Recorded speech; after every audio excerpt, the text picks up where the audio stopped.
Hello dears, ഒരു night drive കുറച്ച് മഴയും പൊടിയുന്നുണ്ടെന്ന് വെച്ചോ. AR റഹ്മാൻ്റെ സംഗീതവും സൂപ്പറായിരിക്കും അല്ലേ? അതുപോലെ തന്നെയാണ് നിങ്ങൾക്ക് ഇഷ്ടമുള്ളൊരു പങ്കാളീൻ്റെ കൂടെ ലൈംഗിക ബന്ധത്തിൽ ഏർപ്പെടുമ്പോൾ അതിൻ്റെ കൂടെ നല്ലൊരു മ്യൂസിക്കും കൂടി ആഡ് ചെയ്യുമ്പോൾ അത്ഭുതങ്ങൾ സൃഷ്ടിക്കാൻ കഴിയുമെന്നാണ് പറയുന്നത്. എന്തൊക്കെ അത്ഭുതങ്ങളായിരിക്കും സൃഷ്ടിക്കാൻ പറ്റുക ഈ കോമ്പിനേഷന്? നോക്കാം. മ്യൂസിക് കേൾക്കുന്നതിലുള്ള സൈക്കോളജി എന്താണെന്നും അതിൻ്റെ ഗുണങ്ങൾ എന്താണെന്ന് പറയുന്നതിന് മുമ്പ് ഒരു സൂത്രം പരിചയം. എന്താണ് മാൻ മാറ്റേഴ്സിൻ്റെ എൻഡോ സ്പ്രേ? ഇത് നിങ്ങൾക്ക് കെമിക്കൽ ഫ്രീ ആണ്. സെൻസിറ്റീവായ സ്കിന്നിനൊക്കെ യൂസ് ചെയ്യാനും പറ്റും. അതുമാത്രമല്ല കെമിക്കൽസ് ഫ്രീ ആണ്. അതുപോലെ ഇത് നിങ്ങൾക്ക് നിങ്ങളുടെ പങ്കാളിയിലേക്ക് ഒരു മരവിപ്പ് ഉണ്ടാക്കുകയൊന്നുമില്ല. 0 സൈഡ് എഫക്റ്റുമാണ്.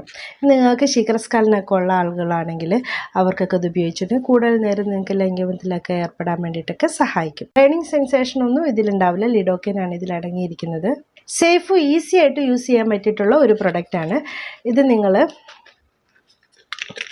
നിങ്ങളിങ്ങനെ എടുത്തതിന് ശേഷം ഒരു 10 സെൻറ്റിമീറ്റർ ദൂരം മാറ്റി പിടിച്ചിട്ട് ലിംഗത്തിൻ്റെ താഴ്ഭാഗത്തും മുകളിലും ഒക്കെ സെൻസിറ്റീവായിട്ടുള്ള ഭാഗത്തൊക്കെ സ്പ്രേ ചെയ്തതിന് ശേഷം ഒന്ന് പതിയെ സ്ക്രബ് ചെയ്ത് കൊടുക്കുക. ഓക്കെ, അത് കഴിഞ്ഞ് ഒരു 10-15 മിനിറ്റ് കഴിഞ്ഞതിന് ശേഷം നിങ്ങൾക്ക് ലൈംഗികബന്ധത്തിൽ ഏർപ്പെടാവുന്നതാണ്. ഓക്കെ, ചെറിയ പൈസ മുടക്കേ ഉള്ളൂ. അപ്പോൾ വേണ്ടവർക്ക് ഡിസ്ക്രിപ്ഷൻ ബോക്സിൽ ലിങ്ക് കൊടുത്തിട്ടുണ്ട്, അത് കയറി പർച്ചേസ് ചെയ്യാവുന്നതാണ്. ഫസ്റ്റ് കമൻ്റായിട്ട് ഞാൻ ലിങ്ക് കൊടുത്തേക്കാം കേട്ടോ. ഇനി പാട്ട് കേൾക്കുന്ന എല്ലാവർക്കും സന്തോഷമുള്ള കാര്യം തന്നെയാണ് അല്ലേ? എല്ലാവർക്കും ഡോപ്പാമിനൊക്കെ ഉണ്ടാക്കുന്ന ഒരു സംഭവം തന്നെയാണ്. അപ്പോൾ നിങ്ങളുടെ പങ്കാളിയുമായിട്ടൊക്കെ ഇങ്ങനെ കേൾക്കുന്ന സമയത്ത് സ്ട്രെസ്സൊക്കെ കുറയാൻ, ഇൻറ്റിമൻസിയൊക്കെ കൂടാൻ വേണ്ടിയിട്ടും പല ഇമോഷനിലൂടെ നമ്മളിങ്ങനെ കൊണ്ടുപോകാനൊക്കെ സഹായിക്കും. ലൈംഗികതയിലൂടെ നിങ്ങൾക്ക് കിട്ടുന്ന എക്സ്പീരിയൻസ് എന്താണോ അതിനെ എൻഹാൻസ് ചെയ്യിക്കാൻ വേണ്ടിയിട്ട് മ്യൂസിക്കിനാവത്രേ. ന്യൂറോ സൈക്കോളജിസ്റ്റൊക്കെ പറയുന്നത് ഇങ്ങനെ പാട്ട് കേൾക്കുന്നതിലൂടെ ഒരുപാട് ഗുണങ്ങൾ അവർക്ക് കിട്ടുന്നതാണ്. അവരുടെ ബോണ്ട് കൂട്ടാൻ വേണ്ടി സഹായിക്കുന്നു. കെമിക്കൽസ് നമ്മുടെ ബ്രെയിനിൽ ഉൽപ്പാദിപ്പിക്കുന്നത് നല്ല രീതിയിൽ ഉൽപ്പാദിപ്പിക്കാൻ വേണ്ടി സഹായിക്കും. ലിംബിക് സിസ്റ്റത്തെ ഉണർത്താൻ, അതുപോലെ തന്നെ നിങ്ങളുടെ സോഷ്യോ സൈക്കോളജിക്കൽ ഇമ്പാക്റ്റ് ഉണ്ടാക്കാൻ വേണ്ടിയിട്ട് ഈ മ്യൂസിക് സഹായിക്കുന്നുണ്ടെന്നാണ് പറയുന്നത്. എങ്ങനെയാണ് ഇങ്ങനെ സംഭവിക്കുന്നത്? മ്യൂസിക് ഇങ്ങനെ ഒരു ഇമ്പാക്റ്റ് ഉണ്ടാക്കാൻ വേണ്ടി പറ്റുന്നത് എന്തുകൊണ്ടായിരിക്കാം? മ്യൂസിക് കേൾക്കുമ്പോൾ പങ്കാളികൾ ഒരു ഫ്രീ ആയ ഒരു അവസ്ഥയിലേക്ക് എത്തുന്നതെന്നാണ് പറയുന്നത്. അപ്പോൾ പുതിയതായിട്ടുള്ള കാര്യങ്ങളൊക്കെ സ്പോണ്ടേനിയസ് ആയിട്ട് ചെയ്യാൻ വേണ്ടിയിട്ടും അതുപോലെ അഡ്വഞ്ചറായിട്ടുള്ള പല കാര്യങ്ങൾ പുതിയതായിട്ട് ട്രൈ ചെയ്യാനൊക്കെ സഹായിക്കുന്നു എന്നാണ് ഇത് പറയുന്നത്. അതിലൂടെ ലൈംഗികത പൂർണ്ണമായിട്ട് എൻജോയ് ചെയ്യാനും അതുപോലെ ഹയർ ലെവലിലുള്ള രതിമൂർച്ചയിലേക്ക് ഇവർ എത്തിക്കാനും സഹായിക്കുന്നു എന്ന് പറയുന്നു. അത് മാത്രമല്ല സ്ട്രെസ് റെഡ്യൂസ് ചെയ്യാനും സഹായിക്കുന്നുണ്ട്.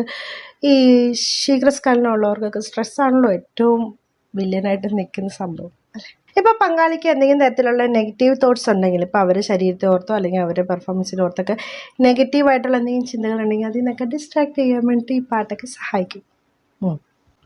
ബോണ്ട് കൂട്ടാൻ സഹായിക്കുന്നു. സെൻസ് ഓഫ് ബോണ്ടിങ് കൂട്ടുന്നതായിട്ട് പറയുന്നുണ്ട്. ഇൻറ്റിമൻസി കൂട്ടാനും ലൈംഗികത നന്നായിട്ട് ആസ്വദിക്കാനും സഹായിക്കും. പിന്നെ ആ റിതം ഓഫ് മ്യൂസിക് നിങ്ങളുടെ മൂവ്മെൻറ്റിനെ ആ ലെവലിലേക്ക് കൊണ്ടുവരാനൊക്കെ സഹായിക്കുന്നു. അതുപോലെ തന്നെ നല്ല സ്നേഹമുള്ള റൊമാൻറ്റിക് ആയിട്ടുള്ള സോങ്ങുകളൊക്കെ ആണെങ്കിൽ ശരിക്കും അവരിലേക്ക് അത് ഇമ്പാക്റ്റ് ചെയ്തിട്ട് ആ മൂഡിലേക്ക് എത്താൻ വേണ്ടിയിട്ടൊക്കെ സഹായിക്കും അല്ലേ? പാട്ടിലൂടെ നിങ്ങൾക്ക് കിട്ടുന്നത് ശാരീരിക ഉത്തേജനം മാത്രമല്ല മാനസിക ഉത്തേജനം കൂടിയാണ്. എന്ന് വെച്ച് ഏതെങ്കിലും പാട്ട് വെച്ചിട്ടുണ്ടെങ്കിൽ ഇതൊക്കെ കിട്ടുമോ? സമയമാം രഥത്തിൽ ഞാൻ വെച്ചാൽ കിട്ടുമോ? മൂഡ് ഫുള്ള് പോകൂലേ? നിങ്ങൾക്ക് ഏറ്റവും ഇഷ്ടമുള്ള രീതിയിലുള്ള പാട്ടൊക്കെ സെലക്ട് ചെയ്തിട്ടൊരു പ്ലേലിസ്റ്റ് ആക്കി വെക്കുക. ഓരോരുത്തർക്കും ഓരോ ടേസ്റ്റ് ആയിരിക്കില്ലേ. ചിലർക്ക് ഭയങ്കര മെലഡി ആയിട്ടുള്ള റൊമാൻറ്റിക് പാട്ടുകളൊക്കെ, മറ്റു ചിലർക്കൊക്കെ കെട്ടിപ്പൂടിയിടാ. അല്ല, നിങ്ങളുടെ ഇഷ്ടമാണ്. നിങ്ങൾ സെലക്ട് ചെയ്യുക, എന്നിട്ട് നല്ലൊരു പ്ലേലിസ്റ്റ് തയ്യാറാക്കുക, എന്നിട്ട് എൻജോയ് ചെയ്യുക. Thanks for watching my video. See you next time with a new topic. By.